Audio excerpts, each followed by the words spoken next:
je suis infirmière depuis 13 ans. Donc, je suis dans le soin depuis 13 ans.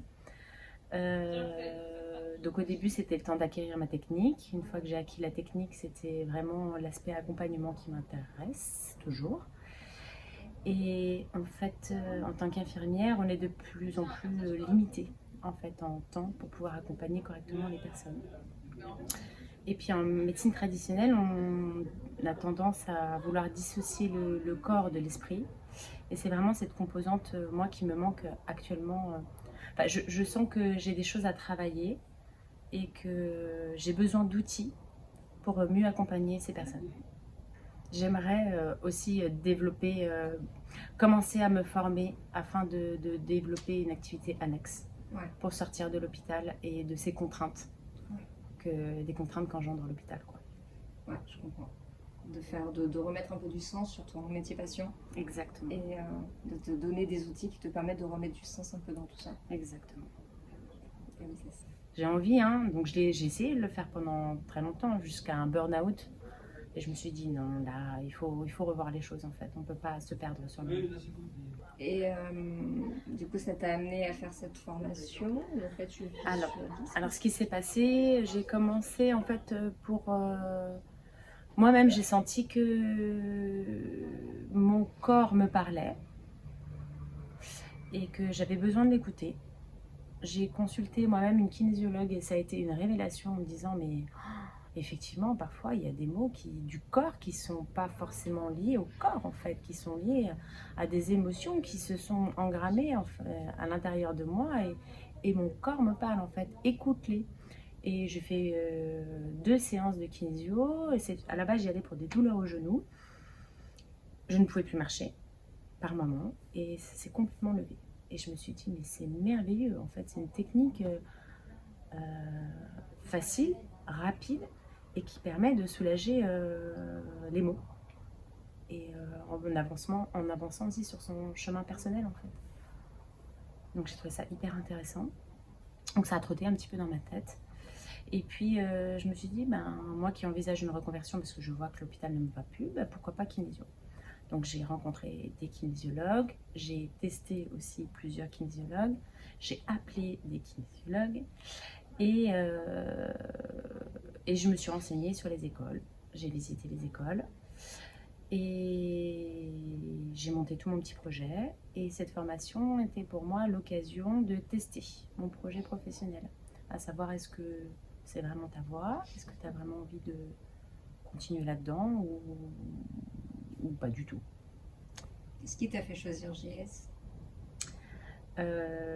C'est en fait la formation entière se fait qu'en métropole.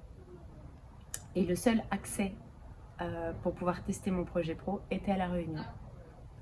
Donc GS elles sont les seules à être sur La Réunion. Je ne les connaissais pas, je n'avais jamais entendu parler. J'étais un petit peu frileuse, donc j'ai eu plusieurs contacts avec le mari de Varinka et Varinka qui m'ont entièrement rassurée. J'ai trouvé l'approche très humaine et honnêtement, ils m'ont donné l'envie de faire cette formation. En tout cas, de la valider avec eux. J'ai été rassurée. Ouais. Disons que tu as été amenée vers eux parce que c'est la seule qui propose la réunion. Et tu t'es pas dit, puisque c'est la seule, je la fais, tu as quand même. Voilà. J'avais besoin d'être rassurée. Que ça te parle sur tes valeurs à toi, sur ton projet à toi, que ça te respecte ton écologie. Complètement. Complètement, j'ai eu contact avec des formations en métropole où au bout d'un échange, je me suis dit non, j'ai pas envie. C'est pas dans mes valeurs. On m'a proposé par exemple tout un cursus de formation en visio. Je me suis dit la kinésio en visio, c'est pas adapté, ça c'est du marchandage, quoi. C'est du commerce. Et entre le premier jour où tu es arrivée et aujourd'hui où le process est terminé, est-ce qu'il y a une différence ? Il y a une transformation. Ouais. Il y a une transformation puisque j'ai vécu les outils. J'ai testé ces outils aussi bien en tant que praticien qu'en tant que patient. Et j'ai pu voir le bénéfice de ces outils sur les patients et sur moi-même. Donc je me suis dit, c'est accessible. Et c'est surtout ça, j'avais peur de ne pas accéder à ces outils. J'avais peur que ça me semble un petit peu trop... J'avais peur que ça soit pas assez tangible. Tu vois, pas trop terre à terre. Je me suis dit, est-ce que je vais sentir ce fameux test musculaire? Est-ce que c'est un petit peu des idées qu'on se fait? Est-ce que c'est vraiment perceptible? Et au final, ça se déroule très facilement. J'ai trouvé que la formation s'est bien abriquée, dans le sens où on a eu les connaissances, où on a travaillé... oui, on a travaillé les connaissances, et après on a travaillé le savoir-faire. C'est vraiment une bonne imbrication entre connaissances et pratique. Du coup, qu'est-ce que tu dirais à ces personnes qui trouvent que ce sont des approches un peu ésotériques, un peu sectaires?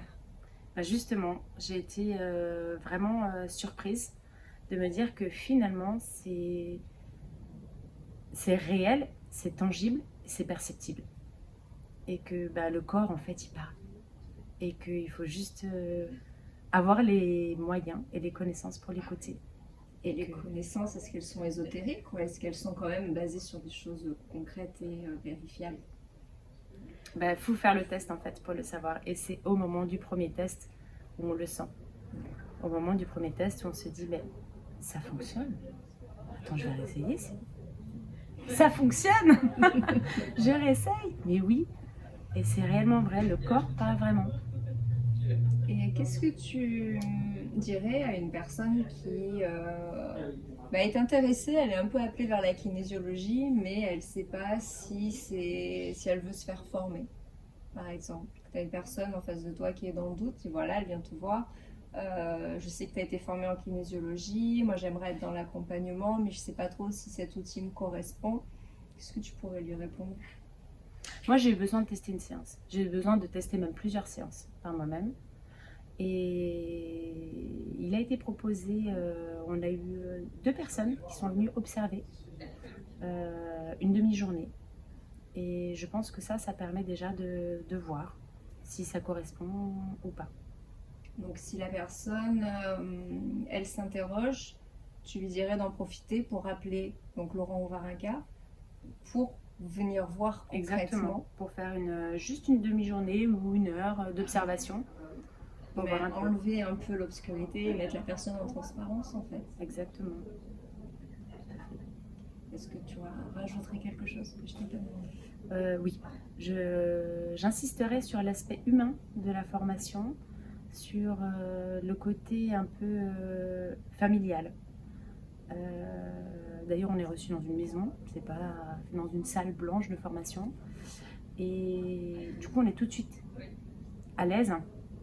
Et même si parfois c'est compliqué de laisser son corps parler, parce qu'on a tendance à vouloir retenir un petit peu les choses, parce qu'on ne connaît pas les gens, et on se met facilement à l'aise. Et c'est cette capacité qu'ont eu Varinka et Alizé à nous mettre complètement à l'aise, et qui ont fait un vrai groupe fédéré. Et ça, c'était vraiment très intéressant de travailler comme ça, en levant vraiment toutes les peurs et en étant à l'aise en fait.